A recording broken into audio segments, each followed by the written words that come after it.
A Fairbanks man has been arraigned on multiple charges, including kidnapping, harassment, and assault. Good evening, and thank you for joining us on ABC Alaska News at 10. I'm Lindsay Mayfield. Alaska has the highest rate of suicide in the nation, but people in Fairbanks are looking at proactive ways to turn those numbers around. Alaska State Troopers have identified the pilot killed in Wednesday's mid-air collision. Fairbanks North Star Borough is a prime example of training and workforce development for the interior. Well, now back at the desk with me is Nicole here. Nicole, what's coming up tonight on Military Link?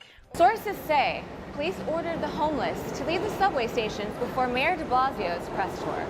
All I needed to do was open up the exit strategy NYC app on my phone to find the quickest subway exit, which is 32nd and Park. Fairbanks was previously number 14, but is now ranked number 1 on the annual particle pollution list, based off data collected and analyzed by the American Lung Association. A woman reported missing last week has been found dead. In high school action, 6 different soccer teams from 3 different schools in the interior just wrapped up a 3-day trip to the Mat-Su Valley. Last week in Fairbanks, the National Weather Service started testing some new technology with regards to the launch of weather balloons. Well, thanks, Jeff. Wednesday's crash on the park's highway left 2 people dead and is still under investigation. Anchorage police are investigating a disturbance landing 2 people in the hospital. Thank you, Nicole. Well, things in the interior are hitting record numbers for opening season. Find out what for when we return. Restaurants and pubs in downtown Anchorage have been getting ready for this weekend's St. Patty's Day festivities. Let's take a look. Several restaurants are preparing a special Irish feast for St. Patty's Day, including a traditional corned beef hash. F Street Station has a special corned beef hash that has been on the stove for 5 hours, so it's fork tender.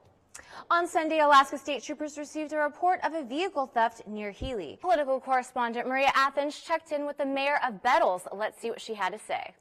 The city of Fairbanks is maximizing its efforts to gain great new police officers. Mayor Jim Matherly joins us again to offer even more details in FPD's lucrative offer. A car crash on the Alaska Highway left 1 vehicle engulfed in flames. Well, thank you, Fernando. It's officially breakup in the interior. Find out more after the break.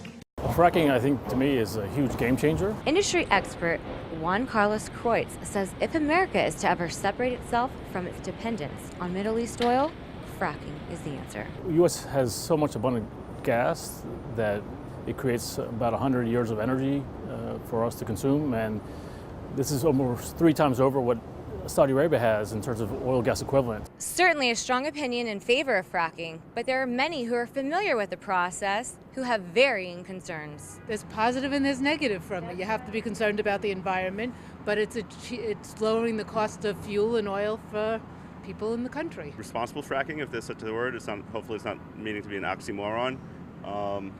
However, we should be moving away from fossil fuels as a nation. They're corrosive at 2 levels. I want to understand the science on whether or not it creates many earthquakes. Those concerned often reference the BP explosion in the Gulf Coast as another reason against fracking. That explosion that happened in BP can't happen in fracking because underwater, there's oxygen present. In underground, there's no oxygen. You can't have any explosions. Cheaper energy versus environmental and health concerns. The debate continues. Alaska Native artifacts are to be distributed to local groups. The man responsible for Thursday's homicide has been arrested. An Alaskan senator has been appointed to the National Petroleum Council. In this week's Military Link, we head over now to Fernando Feraldo, who is live in the studio. Fernando?